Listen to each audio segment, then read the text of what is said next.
받고 바쁜 시간을 보냈어요. 이제는 조금 쉬고 싶다는 생각을 해서 회사를 나와 프리랜서로 근무 중에 있어요. 덕분에 집에서 보내는 시간이 많고 상당히 여유로워졌습니다. 그래도 제가 직접 디자인은 집에서 사니까 뭔가 뿌듯하기도 하네요. 제 취미 중 하나는 아침에 일어나 커피 한 잔 하며 사연 채널을 챙겨 듣는 겁니다. 그동안 지난 날을 잊기 위해 잠도 포기하며 정신없는 회사 생활을 하다 보니 몸과 마음이 지치더라고요. 광주에 내려온 지도 벌써 3년째네요. 사실 저는 3년 전 호르몬이를 여의고 그와 동시에 이혼을 했는데요. 그 사건으로 인해 제 인생에 큰 오점을 남기게 되었고 지금까지 살아온 제 발자취를 다시 되돌아보게 되었습니다. 생각해보니 그 여자를 만난 것 자체가 제 인생의 실수였어요. 제 사연을 여러분들께 들려드리면 좋을 것 같아 이렇게 글을 쓰게 되었습니다. 그럼 제 사연 시작할게요. 저는 유년 시절에 대한 기억이 별로 좋지 않아요. 어려서 불의의 사고로 아버지가 일찍 돌아가시는 바람에 어머니가 홀로 남동생과 저를 키우셨습니다. 식당 설거지, 건물 청소부터 안 해본 일이 없으셨고 어렵사리 모은 돈으로 학교 앞에서 작은 부식집을 운영하며 저희를 뒷바라지 해주셨어요. 어머니는 저희 형제가 열심히 공부해서 번듯한 직장을 잡고 평범하게 살아가길 바라셨어요. 그러면서도 저희가 하고 싶은 일이 있으면 실패든 성공이든 저희 몫이라며 잘 해보라고 응원해 주셨죠. 저는 가정 형편이 좋지 않았던 어린 시절의 기억 때문인지 집에 대한 집착이 생겼습니다. 그래서 대학도 장학금을 받으며 다녔고 건축 디자인을 전공했어요. 제가 좋아하는 집, 그리고 언젠가는 나만의 집을 만들며 살겠다는 꿈 하나 때문이었죠. 남동생은 어머니를 도와 장사를 하고 싶어 했습니다. 그래서 고등학교를 졸업하면서 어머니와 함께 분식집을 운영하기 시작했는데 사업가 기질이 있었는지 학교 앞에서 운영하던 작은 분식집은 지점을 3개 낼 정도로 번창하게 되었습니다. 그렇게 대학생 시절부터 가정 형편이 조금은 여유로워졌고 그 덕분에 뒤늦게나마 하고 싶은 거 하며 살게 되었죠. 어머니는 평생 고생만 하시다 처음으로 해외여행도 가보시고 백화점에서 비싼 옷도 사보셨어요. 사업이 잘 된 탓에 여유자금이 많이 모아졌고 그 돈으로 건물도 사시고 넓은 집으로 이사도 갔습니다. 나중에 저희가 결혼하면 하나씩 나눠주신다고 저희 몫으로도 아파트도 구매해 주셨어요. 그러다 제가 대학을 졸업하고 우연히 강남에 있는 한 건축회사에서 근무하게 되었습니다. 디자인 감각이 좋다며 칭찬을 받던 저는 신입인데도 불구하고 프로젝트에 참여해서 좋은 성과를 내게 되었어요. 처음으로 제가 디자인에 참여한 건물이 세워지니 어찌나 뿌듯하던지요. 덕분에 사회생활을 시작한 지 얼마 안 되어 많은 인센티브도 받고 실력을 인정받게 되었습니다. 전국 건축 디자인 대회에서 입상을 하기도 하고 차근차근 커리어를 쌓아가던 중 회사 동료의 소개로 소개팅을 하게 되었어요. 이제는 슬슬 연애도 하고 결혼도 생각해야 하지 않냐면서요. 그렇게 회사 동료 그리고 그 여자와 저 이렇게 셋이 저녁 식사를 하게 되었습니다. 이런저런 이야기를 하다 보니 회사 동료가 제 자랑을 하며 저희 집이 돈이 많다는 이야기를 하더라고요. 회사 동료가 먼저 자리를 뜨고 저와 그 여자는 커피 한 잔을 더 하기로 하고 자리를 옮겼어요. 표정이 밝고 성격도 털털했던 그 여자는 저에게 이것저것 묻기 시작하더군요. 취조하는 듯한 기분이 들었지만 애프장하고 호감형이었던 그 여자에게 첫눈에 반했던 저는 있는 그대로 말을 다 해주었습니다. 지금 생각해보면 정말 바보 같은 짓이었죠. 그렇게 연락처를 주고받고 3개월 정도 만나다가 본격적인 연애를 시작하게 되었습니다. 1년 정도 연애를 하고 20대 후반에 접어들면서 여자친구는 결혼도 생각해야 하지 않냐길래 30 전에 결혼하기로 마음먹고 양가 집안에 인사를 드리기로 했습니다. 저희 엄마와 남동생은 새로운 식구가 생긴다는 것에 대한 기대감이 크셨어요. 하루빨리 가족을 만들어 안정된 삶을 살기를 바라시기도 했고요. 여자친구의 집은 평범한 그 자체였습니다. 아파트 경비 일을 하고 계시는 예비 장인어른과 가정주부이신 예비 장모님, 결혼을 준비하며 엄마가 미리 마련해 주신 집이 있었기에 혼수만 준비하면 되는 문제여서 양가 집안의 간단한 예단, 그리고 저희 결혼 반지와 신혼살림과 혼수들을 준비하며 바쁜 나날을 보냈습니다. 그렇게 저희는 상견례까지 무사히 마치고 양가 집안의 축복 속에 결혼식을 올리게 되었어요. 고등학교를 졸업하며 일만 해왔던 와이프는 이제는 조금 쉬고 싶다며 회사를 그만두더라고요. 돈이야 제가 벌면 그만이고 섭섭지 않게 인센티브도 받고 하면 월급이 700 정도는 되었거든요. 둘이 먹고 사는데 문제는 없었기에 선뜻 그러라고 했죠. 사업을 동생이 맡아서 하게 되었고 와이프가 회사를 그만두면서 처음에는 엄마와 백화점으로 쇼핑도 다니고 맛집도 다니면서 친모녀처럼 잘 지내더라고요. 남동생과도 사이가 좋았고 양가 집안이 함께 여행 다닐 정도로 가까운 사이가 되었어요. 집에만 있기 답답하다며 필라테스도 끊고 요가도 다니고 한 번은 친구들과 1박 2일 어쩔 땐 동남아나 일본으로 여행을 다녀오기도 했습니다. 그때까지만 해도 사랑하니까 집에서 내조를 잘해주니까 그 정도는 해도 되겠지 생각했어요. 하지만 시간이 지날수록 점점 사치도 과해지고 요구하는 게 늘어나더라고요. 제 월급을 관리하겠던 제가 미친놈이었습니다. 그래도 제법 많은 돈이 모여있어야 할 제 통장이 생각지도 못할 정도의 적은 액수가 들어있더군요. 다행히 인센티브는 별도의 통장에 넣어두어 관리하고 있던 탓에 그나마 다행이었죠. 집에서 살림하고 일도 안 다니는 사람이 도대체 돈을 어디에 쓰는 거야? 통장에 돈이 왜 이것밖에 없어? 매번 사먹는 것도 그렇다 쳐. 그렇다고 이렇게 돈이 없단 말이야? 당신, 지금 나 돈 안 버는 주제에 쓰기만 한다고 무시하는 거야? 생각보다 돈이 얼마나 많이 드는지 알아? 나 운동도 다니고 하고 싶은 거 하라며. 그래서 여행도 다니고 사고 싶은 것도 사고 자기 것도 사오고 그러잖아. 뭐가 문제야? 쪼들리는 것도 아닌데. 여보, 내 말은 그게 아니라 어느 정도는 계획성 있게 돈을 써야 한다는 거야. 나중에라도 우리 아이 생기면 그때는 돈이 더 들어갈 텐데 아껴 써야지. 기분 나빴다며 미안해. 그럴 의도는 아니었어. 제가 너무 돈에 예민하게 구는 것 같아 몇 번의 말다툼도 있었지만 잘 넘어갔어요. 그러다 제 인생의 검은 구름이 들이오기 시작했습니다. 건강하시던 엄마가 1년에 한 번 받으시던 건강검진을 받으셨는데 췌장암 4기 판정을 받으셨어요. 평소에 여행도 잘 다니시고 젊은 사람들도 하기 힘든 크루스핏도 다니시고 건강하게 사셨거든요. 그런데 하루아침에 암 판정을 받으시니 모두가 충격이었어요. 최근에 피로감도 많이 느끼시고 소화가 잘 되지 않았던 경우가 많으셨는데 그냥 일시적인 현상이라 생각했는데 증상이 오래가는 것 같아 이번에는 안 하던 내시경까지 했었거든요. 췌장암 자체가 초기에 발견될 가능성도 낮고 이미 주변 장기에 전이가 시작되어서 길어야 1년이라는 절망적인 말을 듣게 되었습니다.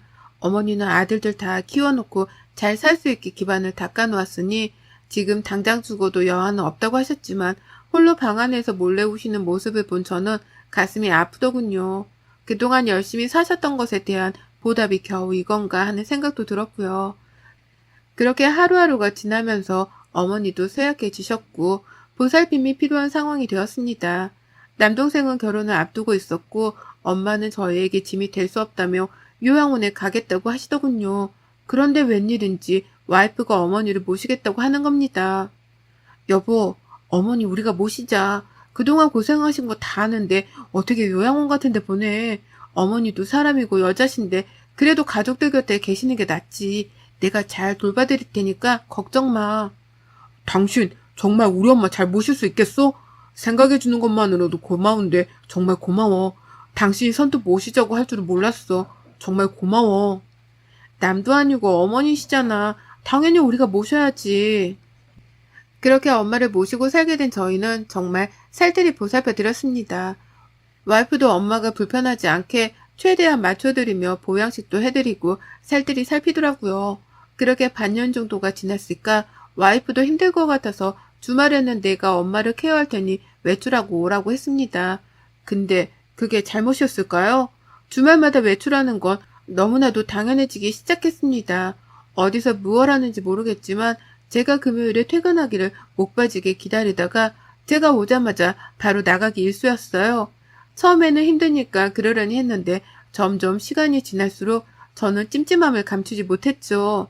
그러다 엄마의 상태가 갑자기 안 좋아져서 중환자실에 입원하게 되셨어요. 갑자기 혈압이 오른다거나 구토를 자주 하시기도 해서 상당히 지쳐 계셨거든요. 의사는 말기 환자의 흔한 증상인데 몸이 많이 쇠약해져 있는 상태다 보니 입원해서 경과를 지켜봐야 한다고 했습니다. 최악의 경우 마음의 준비까지 해야 한다는 말에 저희는 엄마를 잃을까 겁이 났어요. 그러는 와중에도 와이프는 꾸준히 주말마다 어디론가 가서 휴식을 즐기다 왔습니다. 엄마가 언제 돌아가실지 모르는 상황에 주말마다 연락까지 끊기다시피 하며 시간을 보내고 오는 와이프가 이제는 조금 미워지기 시작하더라고요.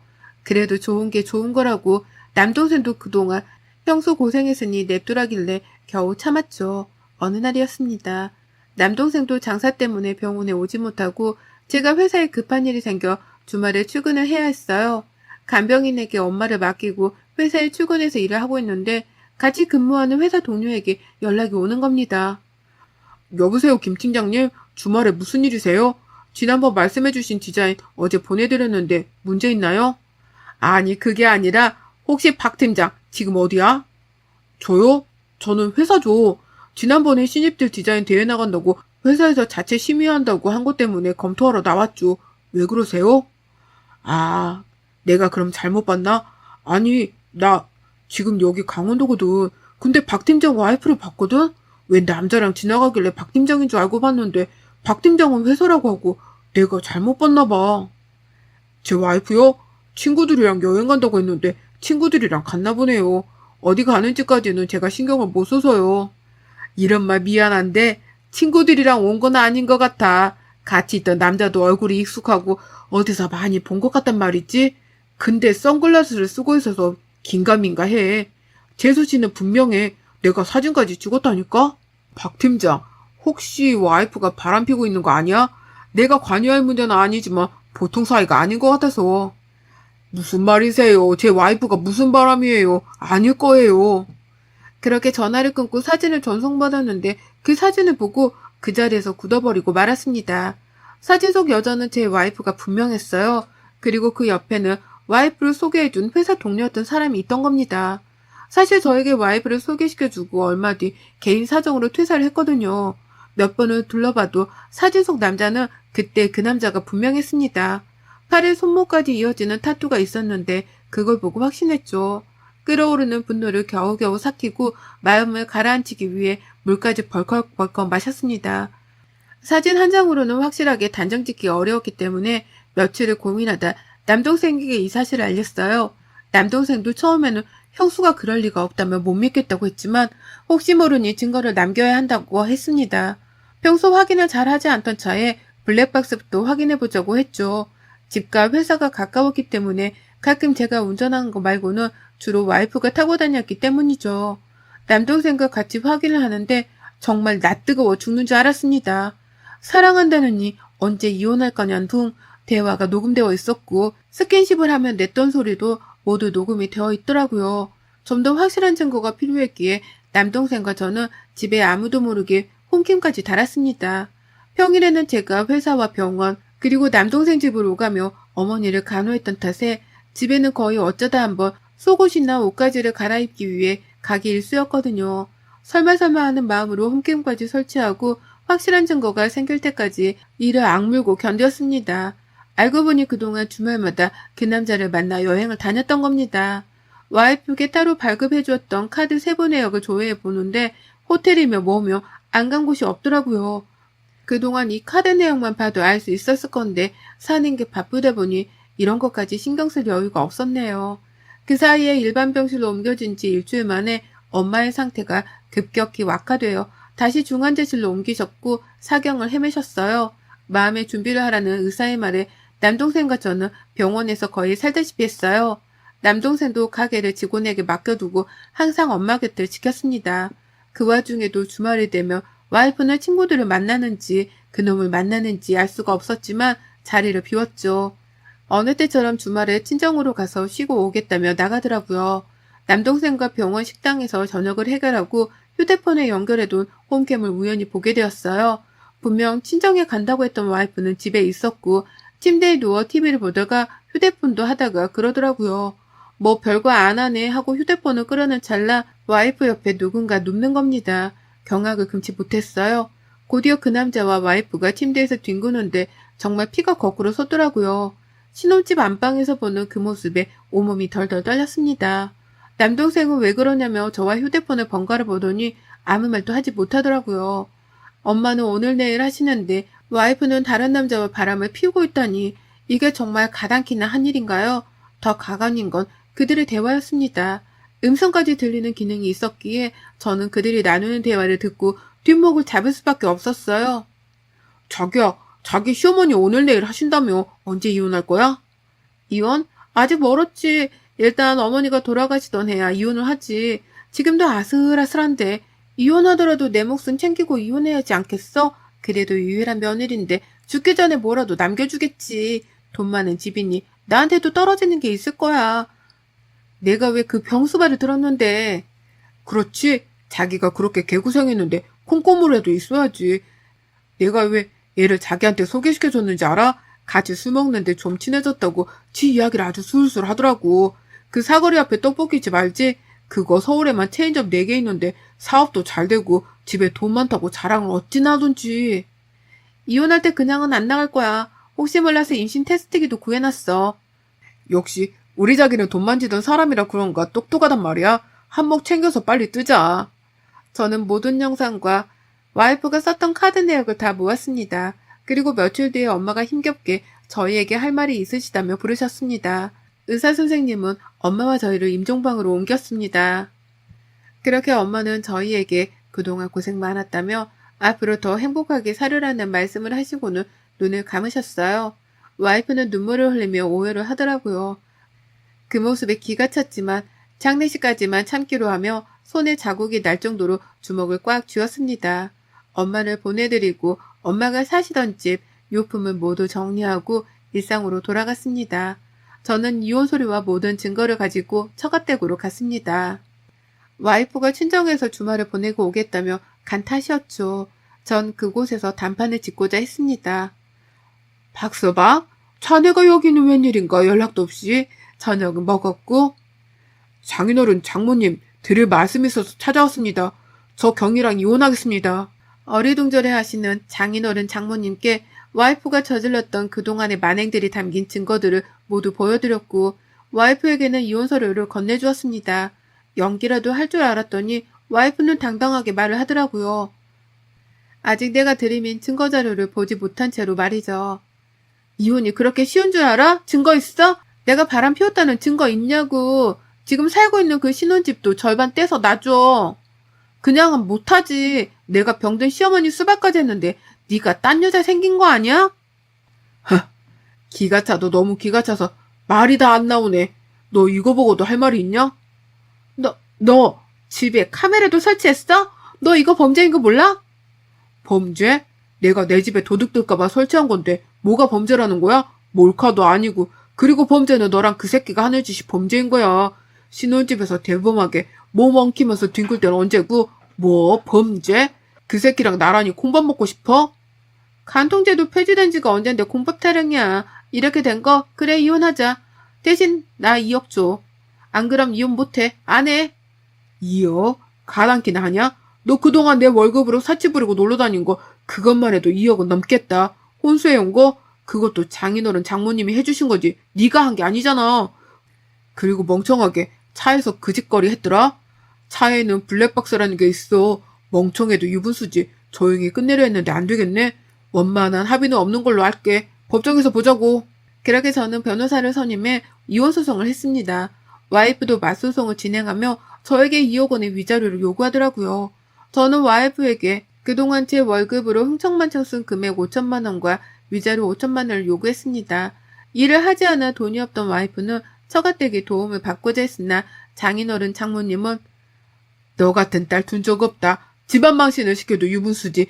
불륜녀 주제에 어디서 딸 노릇을 하려고 드냐? 하며 와이프의 도움을 거절하고 연락을 차단시켜 버리시더라고요. 그러면서 저에게 자식을 잘못 키웠다고 상처를 줘서 미안하다며 무릎까지 꿇으셨습니다.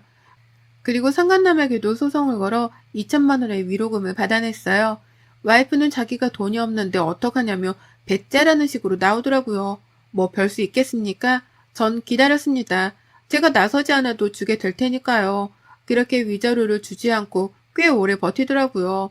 처갓집은 와이프 명의로 되어 있어서 와이프가 위자료를 지급하지 않자 장인어른 장모님이 살고 계신 집이 경매로 넘어갈 수도 있다는 통지서를 받고서야 저한테 싹싹 빌더라고요.